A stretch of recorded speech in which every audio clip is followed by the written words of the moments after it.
Kisah tentang Ashabul Kahfi merupakan salah satu cerita yang terkenal dalam kepercayaan agama-agama Abrahamik, terutama dalam Islam.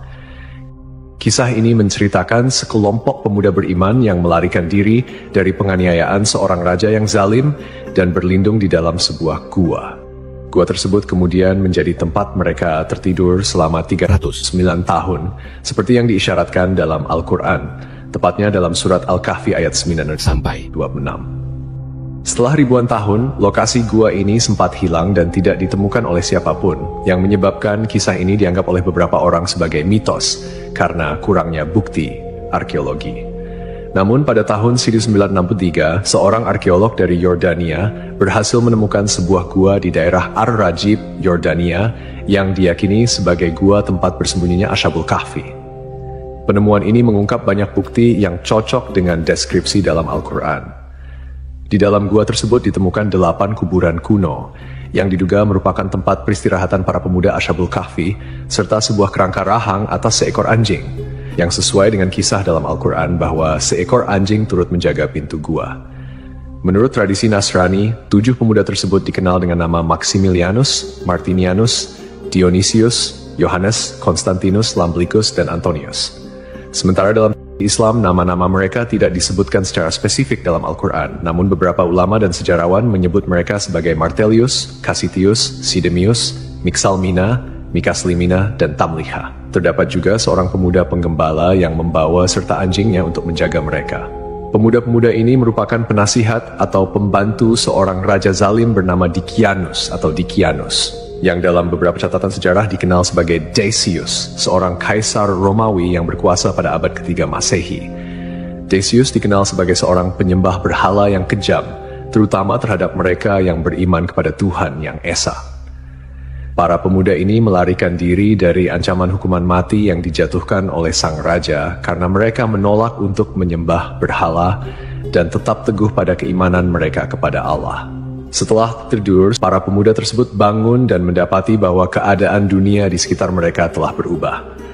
Orang-orang di sekitar mereka telah memeluk agama Tauhid dan kepercayaan kepada Tuhan yang Esa sudah tersebar luas. Bukti ilmiah dari penemuan gua ini memperkuat keyakinan akan kebenaran kisah Ashabul Kahfi. Penemuan arkeologis seperti kuburan kuno dan kerangka anjing di mulut gua sejalan dengan narasi yang terdapat dalam Al-Quran.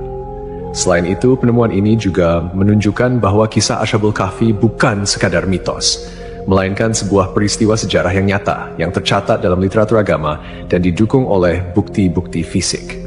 Dalam Al-Quran, Allah Subhanahu wa Ta'ala berfirman mengenai jumlah mereka dalam surat Al-Kahfi ayat 22. Nanti ada orang yang akan mengatakan jumlah mereka adalah 3 orang, yang keempat adalah anjingnya, dan yang lain mengatakan mereka itu 5 orang, yang keenam adalah anjingnya sebagai terkaan terhadap barang yang gaib.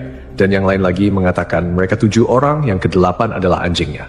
Katakanlah, Tuhanku lebih mengetahui jumlah mereka, tidak ada orang yang mengetahui bilangan mereka kecuali sedikit. Ayat ini menegaskan bahwa hanya Allah yang mengetahui jumlah pasti dari pemuda-pemuda tersebut, dan tidak ada seorang pun yang memiliki pengetahuan pasti kecuali mereka yang diberi petunjuk oleh Allah. Ashabul Kahfi, seperti yang disebutkan dalam Al-Quran surat Al-Kahfi ayat 11, tidak hanya merupakan bukti kebesaran Allah, tetapi juga mengandung detail-detail yang menunjukkan mukjizat dan keajaiban yang hanya bisa diketahui melalui wahyu. Dalam tafsir Ibnu Katsir, dijelaskan bahwa anjing yang menemani para pemuda tersebut juga ikut tertidur di dalam gua bersama mereka. Allah Subhanahu wa Ta'ala berfirman, "Dan kamu akan melihat matahari ketika terbit, condong dari gua mereka ke sebelah kanan, dan bila matahari terbenam, menjauhi mereka ke sebelah kiri, sedang mereka berada dalam tempat yang luas dalam gua itu." Itu adalah sebagian dari tanda-tanda kebesaran Allah.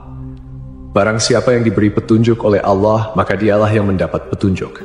Dan barang siapa yang disesatkannya, maka kamu tidak akan mendapatkan seorang pemimpin pun yang dapat memberi petunjuk kepadanya. Para peneliti yang mempelajari gua ini menemukan bahwa celah masuknya sinar matahari ke dalam gua memang sesuai dengan deskripsi yang ada dalam Al-Quran. Celah gua di sebelah selatan mengarah ke barat daya, sehingga ketika seseorang berdiri di dalam gua pada waktu sore, sinar matahari akan bergerak ke arah kanan dan memberikan ruang untuk melihat pemandangan luar gua. Pada waktu siang hari, sinar matahari tidak masuk ke dalam gua, sedangkan saat matahari terbenam, sinar tersebut hanya sedikit dan sesaat memasuki gua. Fenomena ini sangat menakjubkan karena menggambarkan akurasi detail yang disampaikan dalam wahyu yang kemudian dibuktikan oleh penelitian modern. Selain itu, ditemukan pula tulisan dalam berbagai bahasa kuno di dinding gua yang mengisyaratkan tentang keesaan Tuhan. Ini menimbulkan pertanyaan besar, bagaimana mungkin Rasulullah SAW bisa mengetahui detail kisah ini yang terjadi 5 abad sebelum kelahirannya dan sebelum turunnya Al-Quran? Jawabannya jelas. Itu adalah wahyu dari Allah, menunjukkan bahwa Al-Quran adalah firman Allah yang mengandung kebenaran sejati. Meskipun ada perdebatan tentang lokasi pasti Gua Ashabul Kahfi, bukti historis, arkeologis, dan astronomis menunjukkan bahwa gua tersebut terletak di daerah Ar-Rajib, sekitar 13 km sebelah selatan kota Amman, Yordania. Beberapa sahabat Nabi Muhammad SAW seperti Ubaidah bin Al-Jarrah, Muawiyah bin Abu Sufyan, dan Ibnu Abbas pernah mengunjungi gua ini dan menyebutkan bahwa mereka melihat tulang belulang para penghuni gua. Bangunan di atas gua tersebut pada awalnya adalah sebuah gereja yang kemudian beralih fungsi menjadi masjid pada masa kekuasaan Islam. Di dalamnya terdapat pilar-pilar batu yang tidak sama tingginya, membentuk lingkaran yang diduga merupakan bangunan yang disebut dalam Al-Quran. Dan demikianlah kami pertemukan mereka dengan manusia, agar manusia itu mengetahui bahwa janji Allah itu benar, dan bahwa kedatangan hari kiamat tidak ada keraguan padanya. Seorang pakar geologi, Nazim Al-Kailani, dalam penelitiannya menyatakan bahwa tanah di gua ini memiliki peran penting dalam menjaga keutuhan kondisi tubuh para penghuni gua. Tanah di kawasan Gunung Rakim mengandung karbohidrat, kalsium, magnesium, serta tumbuh-tumbuhan dan hewan yang jenuh dengan radium. Material ini mengandung unsur logam uranium yang berkilau dan menghasilkan sinar alfa, beta, dan gamma. Jenis-jenis sinar ini diketahui mampu mensterilkan dan menjaga kualitas kondisi daging serta tumbuhan dari kebusukan. Selain penjelasan dari sudut pandang teologis dan sejarah, beberapa ilmuwan juga telah mencoba memahami mengapa tubuh para pemuda Ashabul Kahfi tidak hancur meski tertidur selama lebih dari 3 abad. Dalam Al-Quran, terdapat petunjuk-petunjuk yang bisa menjadi dasar ilmiah untuk memahami fenomena ini. Allah Subhanahu wa Ta'ala berfirman dalam surat Al-Kahfi ayat 15, "Dan kamu mengira mereka itu bangun, padahal mereka tidur, dan kami bolak-balikkan mereka ke kanan dan kiri, sedang anjing mereka menjulurkan kedua lengannya di depan pintu gua." Surat Al-Kahfi. Dari ayat ini terdapat beberapa pelajaran yang bisa kita ambil, terutama terkait dengan bagaimana Allah menjaga tubuh para pemuda Ashabul Kahfi selama mereka tertidur. Salah satu cara yang dilakukan Allah adalah dengan membolak-balikan tubuh mereka, sehingga menghindari terjadinya ulcus decubitus atau pressure ulcer, yaitu luka yang disebabkan oleh tekanan berkelanjutan pada satu bagian tubuh. Jika seseorang berbaring dalam satu posisi dalam waktu yang sangat lama, aliran darah ke bagian tersebut bisa terhambat, yang akhirnya menyebabkan kerusakan jaringan karena kekurangan oksigen dan nutrisi. Dengan memutar posisi mereka secara berkala, Allah menjaga integritas tubuh mereka.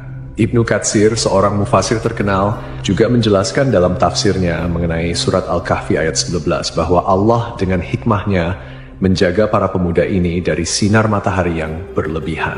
Sinar matahari pagi yang lembut memberikan kehangatan dan sinar yang cukup untuk menjaga kondisi tubuh mereka tanpa menyebabkan kerusakan kulit akibat paparan sinar matahari yang terlalu lama.